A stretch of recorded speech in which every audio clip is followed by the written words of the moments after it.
दुल्हन जैसे ही शादी के कमरे में दाखिल हुई, उसने तुरंत चिल्लाया। उम्मीद नहीं थी कि उसका पति आधा इंसान आधा सांप राक्षस होगा। वो आराम से बिस्तर पर लेटा था, नागिन को उत्साह से देख रहा था। नागिन ने फिर मुंह खोला, अवाक। वो भागने के लिए मुड़ी, लेकिन जैसे ही वो दरवाजे से बाहर निकली, उसे उसकी सास ने रोक लिया। नागिन उसे जाने देने के लिए भीख मांगती रही, लेकिन शेषा कैसे मान सकती थी।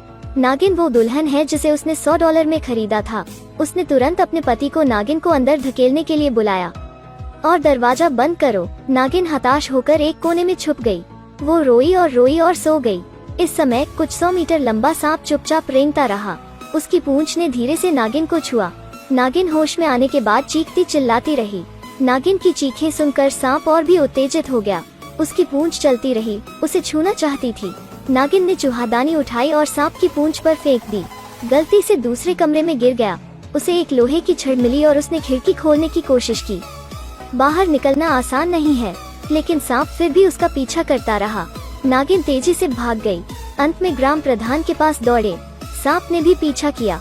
सभी डर गए और भाग गए। 2 ग्रामीण विरोध करना चाहते थे, लेकिन सांप ने मार डाला। सांप को भगाने के लिए ग्राम प्रधान मशाल थामे हुए हैं। जागने के दूसरे दिन नागिन जागने से डरती थी। हवा के एक झोंके ने भी उसे बेहद डरा दिया। इस गरीब लड़की के प्रति ग्राम प्रधान की सहानुभूति है। इस तरफ शेषा एक चूहा ले आया।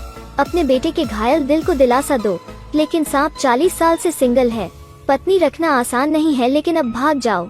आप अपना गुस्सा माउस पर ही निकाल सकते हैं। जब शेषा और उनके पति इस बात पर चर्चा कर रहे थे कि क्या दूसरी दुल्हन पर $100 खर्च किए जाएं, दरवाजे पर दस्तक हुई। जैसे ही उसने दरवाजा खोला तो उसने देखा कि नागिन कल से फिर दरवाजे के सामने भाग रही है। नागिन का बिना सिर वाला दंग रह गया जोड़ा क्या सोच रहा था। नागिन ने ज्यादा कुछ नहीं समझाया, लेकिन फिर भी जाहिर किया कि वो भागेगी नहीं। रात में वो गाय के दूध का कटोरा लेकर आई। जब कोई मौजूद नहीं था तो अंदर एक रहस्यमय तरल डाला गया था। उसने गाय के दूध का कटोरा सांप की गुफा के सामने छोड़ दिया। निश्चित रूप से थोड़ी देर बाद ही सांप रेंगकर बाहर आया और सारा दूध पी लिया। इसी समय उन्होंने नागिन को भी खोज लिया। खाने पीने की तैयारी करते समय नागिन को ढूंढने जाएं। अचानक उसके शरीर पर एक लाल बत्ती दिखाई दी। कुछ देर बाद वो जमीन पर गिर पड़ा। नागिन ने संतुष्ट होकर मुस्कुराया, दरवाजा खोल दिया। ऐसा लगता है जैसे वो अपने दिल में किसी चीज का इंतजार कर रहा हो। जल्द ही एक सुंदर आदमी ने धक्का देकर दरवाजा खोला और अंदर दाखिल हुआ। नागिन बस मिले और प्यार हो गया। उसने उसके सीने को छुआ, बस उसे जाने नहीं देना चाहती थी। ये उसके दिल में एकदम सही दूल्हा है। ग्राम प्रधान ने निश्चित रूप से उसे धोखा नहीं दिया। पता चला कि कल ग्राम प्रधान ने उसे एक रहस्यमय पदार्थ से भरा बर्तन दिया था और उसे बताया कि सांप मूल रूप से एक इंसान था। एक श्राप की चपेट में आने के बाद ही वो ऐसा हो गया था। उस वर्ष एक सांप योकाई ने शेष को देखा। अपने मूल रूप में परिवर्तित हो गया, जो हमेशा उसका अनुसरण करता था। शादी के दिन इसे लेकर हंगामा भी हो गया, लेकिन लगभग पीट कर मार डाला गया। लेकिन शेषा के गर्भवती होने के बाद युकाई निराश हो गई, इसलिए उसने शेषा के पैर में काट लिया। उसका पुत्र तब सर्प राक्षस बन गया। ग्राम प्रधान नागिन से कहता है कि वो सर्प राक्षस के श्राप को तोड़ दे। उसके पास लोग और संपत्ति दोनों हो सकते हैं। अगले दिन सुर्ख चेहरे वाली नागिन शेषा दंपत्ति के सामने आ गई। उन दोनों को थोड़ा शक हुआ। मुझे आश्चर्य है कि नागिन ने अपने बेटे से बात कैसे की। शेषा नागिन से अपने बेटे के लिए नाश्ता लाने को कहती है। नागिन तुरंत डर गई, क्योंकि वो जानती थी कि सांप अब अपने सुंदर रूप में नहीं है। वो कमरे में दाखिल हुई और तुरंत उसकी पूंछ से लिपट गई। वो जानता था कि उसके शरीर में बदलाव इस लड़की के चाल चलने के कारण हुआ है। नागिन को मारना चाहता है, लेकिन नाजुक घड़ी में उसके शरीर में दवा फिर से असर करने लगी। उस दिन नागिन ने चुपके से सांप की खाल का एक टुकड़ा जला दिया। बस समय में शेषा द्वारा देखा जाना है। गाय का दूध भी है जो फीका पड़ गया है, और नागिन के तनावपूर्ण हाव भाव ने उसे संदेह में डाल दिया। उनका मानना कि नागिन जरूर उनके बेटे को मारना चाहती है, लेकिन नागिन ने भी कोई बहाना नहीं बनाया। अगले दिन सांप के पीने के लिए दूध में फिर से तरल डालें। तब तक प्रतीक्षा करें जब तक वो मानव न हो जाए। दोनों ने स्वाभाविक रूप से एक दूसरे को गले लगाया। अगले चरण की तैयारी करते समय शेषा ने हमेशा देखा कि उसने दरवाजा खोला था और अंदर घुस गई थी।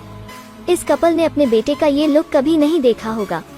ऐसे में माना जा रहा था कि नागिन का किसी दूसरे शख्स के साथ गुपचुप तरीके से अफेयर चल रहा है। शेषा ने नागिन से जोर से सवाल किया, मेरे द्वारा खर्च किए गए $100 के लायक आप कैसे हो सकते हैं? इस देश में आकर नागिन ही उन्हें सच बता सकती थी। यह सुनने के बाद कपल को यकीन नहीं हुआ। जो सांप निकला वो अपने असली रूप में निकला, इसलिए लोगों ने उसे पकड़ लिया। जब वे सोचते हैं कि आप एक राक्षस हैं जो आपको मारने की कोशिश कर रहे हैं, ग्राम प्रधान तुरंत उसके पास गया और सभी को रुकने के लिए कहा। उन्होंने लोगों को बाहर निकाला। आज रात पूर्णिमा की रात सांप के पिता को बताएं। उसके पास सांप को श्राप तोड़ने का एक तरीका है। परिजन शाम तक इंतजार करते रहे। ग्राम प्रधान ने पूर्णिमा को देखा। उन्होंने सांप को छोड़ दिया। ग्राम प्रधान ने उसे पीने के लिए एक रहस्यमय तरल दिया, जबकि गूंज के साथ सर्प जाग उठता है। लेकिन जब वो उठा तो वो तुरंत गुस्से की स्थिति में आ गया। नागिन तुरंत सांप को सांत्वना देने के लिए आगे बढ़ा। उसे शांत करने का भी कोई उपाय नहीं है। सांप के शरीर में दवा काम करने लगी। इससे पहले कि अभिशाप टूटने वाला है, उसने एक बार नागिन को काटा।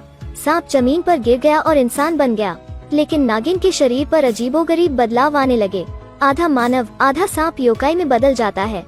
अंत में सांप में बदलने के लिए दो लोग वास्तव में एक दूसरे से प्यार करते हैं, लेकिन अंत में एक साथ रहने का कोई रास्ता नहीं है।